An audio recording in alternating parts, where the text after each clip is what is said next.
Hi guys, it's me again, Vincent. I'm gonna tell you about the rest of the Greek myths I told you in my first video.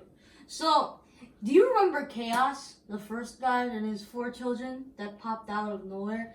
You see, these 4 children represents, well, what the Greeks thought was very important.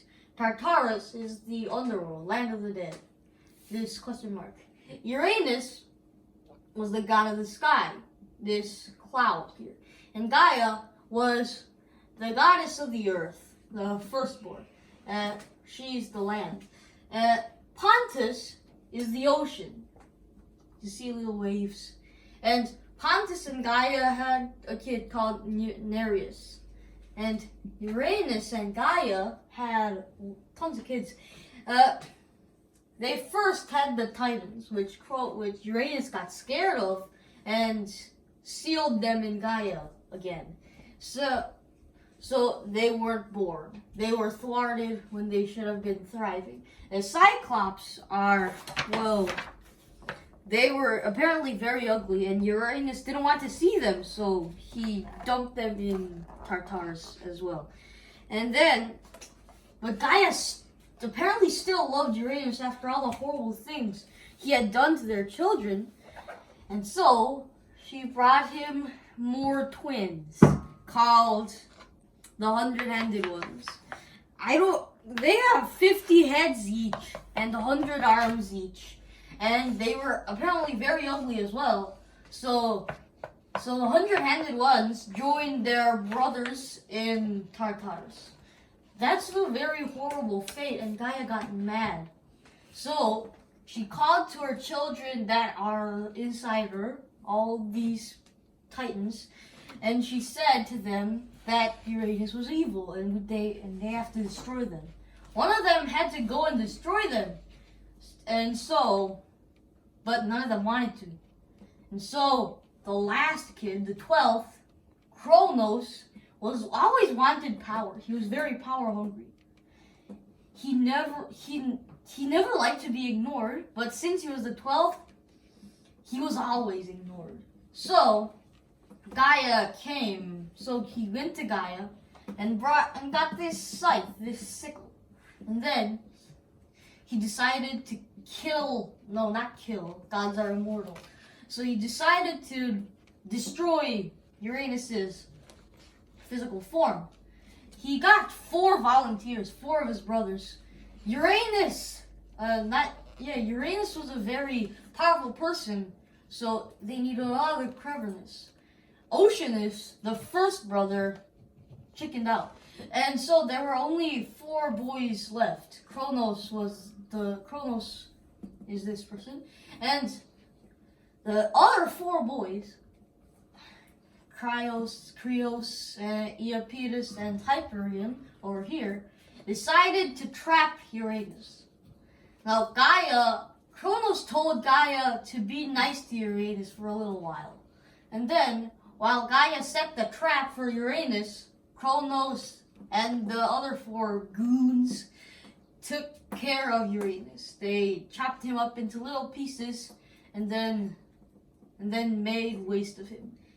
Uranus's blood is gonna make a lot of things, including the goddess Aphrodite. We're not gonna talk about her right now. He's gonna cause a whole lot of trouble later. And Kronos became the king, naturally. He's like the big hero. But Kronos wasn't actually a great person at all. He was a very treacherous person. He would do anything for power.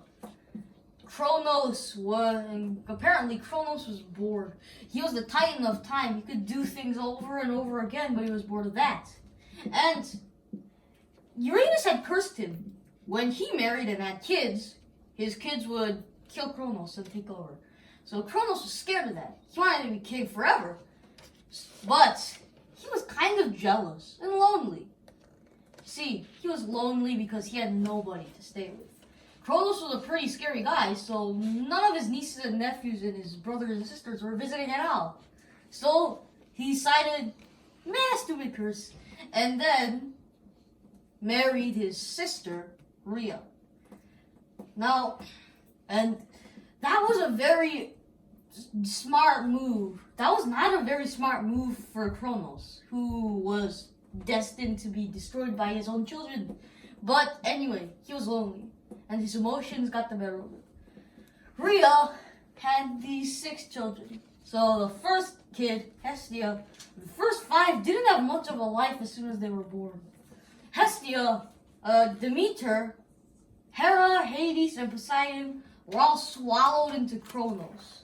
So, now Kronos, yes, he was a very scared person, so he just ate them all. Miserable king and miserable father. Rhea was now mad at Kronos, very, very angry. I mean, he swallowed 5 of their children.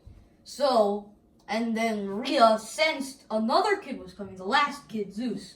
So, Rhea decided to hide him. Rhea gave away Zeus to her mother Gaia, the earth. And then, she gave Kronos a rock to eat. So Kronos ate the rock and was completely fooled. Zeus lived with Gaia happily, and Kronos was doomed. Zeus grew up, and then he found out because Gaia told him about the horrible stories Kronos had done to his 5 older siblings, and Zeus was angry. So now everybody's mad at Kronos. Zeus decided to take Kronos down, very stealthy, because he can't take on Kronos alone. He knew about these other guys. So he decided to play things cold and stealthy. Zeus dressed up as a mere servant to serve in Kronos' court. And when Zeus went to Kronos, he decided to become one of Kronos' most trusted advisors. So, and then when Zeus was done with that, he was a great cupbearer, a singer, a dancer. He was pretty much everything that the Titans liked. So, while Kronos liked Zeus a lot, Zeus decided to strike. You see, one day, Kronos decided to throw a big party in honor of Zeus and Kronos, his anniversary or something. But Zeus was prepared. He decided to strike when their guard was down at this huge festival. Everybody was drunk and loud and asleep and sleepy, so he decided to strike then. He got wine and mustard. It's not a very good combination. Not that I've tried it before, but it seems very, very horrible. So he gave Kronos the wine and the mustard, and Kronos drank it and naturally threw up. And then he threw up all the children who were still alive because they're gods, immortal. So, and then Zeus decided to run away. His sleeping potion he had given to the other guys were wearing off, and he took off with his 5 siblings. Now, the other Titans were very angry at Zeus for making Kronos throw up and bringing around Kronos' doomsday. So they decided to strike war. Zeus wasn't much of a challenge because he had no weapons. They had lots of weapons, and they had a huge army. Many of the humans didn't favor Zeus. Not that the humans could choose a side, but the humans still trusted Kronos more. So Zeus turned to the Cyclops of the 100-handed ones, which were apparently great blacksmiths and stonemasons. People who work with stone, people who work with metal. So Zeus went to them and asked for weapons. And in favor of that, he decided to free them. And the Cyclops and the 100-handed ones happily obliged. Zeus got a lightning bolt. This thing. It made mortal hydrogen bombs would look like firecrackers compared to this thing. So Poseidon got a trident. He could cause earthquakes and storms and big tsunami waves with that. And Hades had a helmet of darkness. It didn't seem much compared to this, but it could turn him invisible and radiate fear into his enemies' hearts. So, pretty scary thing. Hera, Demeter, and Hestia got nothing at all. So, these Cyclops and 100-handed ones decided to help Zeus after Zeus killed their prison guard, Campe, a very horrible monster. Zeus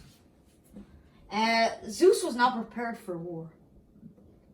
The Titans were also prepared for war too. So, Kronos and Zeus got their armies and fought for 10 years. Or maybe Kronos made it seem that way because he was the Titan of Time, thinking the gods would give up. It didn't work. And in the end, Zeus won. And Kronos met the same fate as Uranus. He trapped him up into... Zeus chopped Kronos up into teeny tiny pieces and threw Uranus and threw Kronos into Tartarus.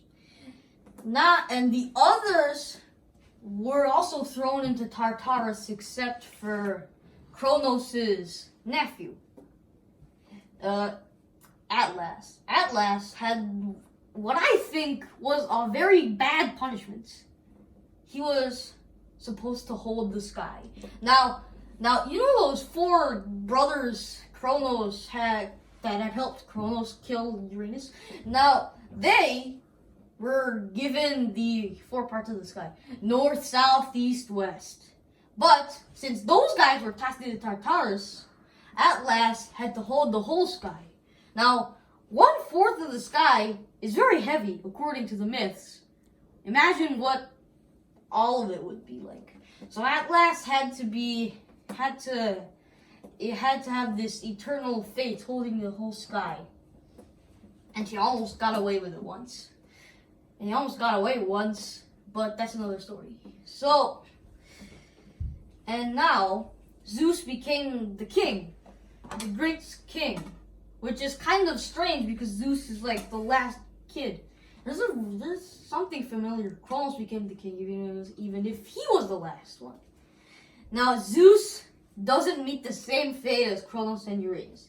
He's gonna keep ruling and ruling and ruling. Now, Zeus was lonely like Kronos, but since Kronos did the very stupid thing and didn't curse Zeus, he married his sister. Actually, Hera, but before that, he married another Titan. Zeus was not a very faithful husband. He married a Titan, and then he married Demeter, and then he married Hera. Demeter and Hera were a little challenge. Now, Demeter did not want Zeus as her husband because Zeus was a very violent person and she was a very peaceful person. She was the goddess of farming and harvest. Without her, we wouldn't have any food. But Zeus got her. According to the Greek myths, she turned into a snake to get away, but Zeus also turned into a snake and got her. Demeter and Zeus had a little daughter named Persephone. Persephone was also very beautiful like Demeter. And she got the attention of Hades. And Hades, who was a very powerful person, kept pursuing her. Each time it failed because Demeter was scary. You see, food goddesses can be nice, but they can curse you with eternal hunger and eternal drink, like another person. That was a very horrible person and deserved it. Now, so he went to Zeus for permission because Demeter definitely wouldn't give permission. So Zeus said, okay, but Demeter wouldn't say okay. So Hades decided to kidnap Persephone. He kidnapped her, and Persephone screams, and Demeter heard it, but she didn't know who took her daughter. So she had to keep running around for help until this person, little goddess of magic, minor goddess name of magic, called Hecate decided to help her. Because she's kind of like the goddess of Halloween or something.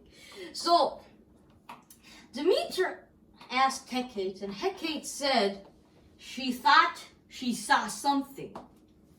And then but it was daytime, and Hecate, since she was like the goddess of Halloween or something like that, naturally, her magic was powerful at night, so she couldn't do much in the day. But she could muster out something. She told Demeter to go to Helios, god of the sun. He runs around all day and he can see everything. So Demeter went to Helios and then threatened where her daughter was. Helios said he apparently saw Hades in his chariot, in his helm of darkness, totally invisible, taking Persephone into the underworld. Demeter, as I told you, Demeter had a very bad temper. When she was nice, she was nice. She was angry, well, she could curse the whole human race into having nothing for a few months. So, Demeter decided to curse the world to make Hades come back. Now, Demeter, she made everything stop. Nothing grew on the earth. Nothing rained.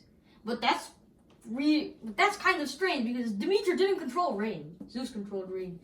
Maybe Demeter asked Zeus to stop so they could get their daughter back. Zeus didn't care one way or the other. Hades now didn't care if humans died because that would just expand his kingdom, the land of the dead. Now everybody was praying to Zeus. So Zeus was getting very confused and angry and stressed. So he told Demeter to call the curse off. Demeter said, "Not unless I get my daughter." But Hades wouldn't give in either. But finally, this son of Zeus called Hermes, Hermes, the messenger god, went down and asked Hades to give back Persephone. But Persephone had eaten some of the underworld food, and apparently that's a very dangerous thing for a living soul to eat underworld food, because then they can't leave. They have to stay there forever. But Hestia, she was a goddess of hearth and family, was a very wise person. She decided never to marry because it's dangerous after she saw what happened with Hades and Demeter. She said Persephone ate 1/3 of a pound of grapes. So why don't we set her free? So why don't we set her free for 2/3 and make her go to Hades for 1/3? Demeter was happy, but for 2/3 of the year at least, when Persephone left her boo-hoo, Demeter started to go all angry again at Hades, and for 1/3 of the year, the Greeks had to pay off. They had to save their food so that they had leftovers to eat when Demeter was calling the curse. That apparently in the Greek myths, that's how the seasons were formed. That's all I can tell you for today. Thanks, and please subscribe and do lots of thumbs up. Thanks.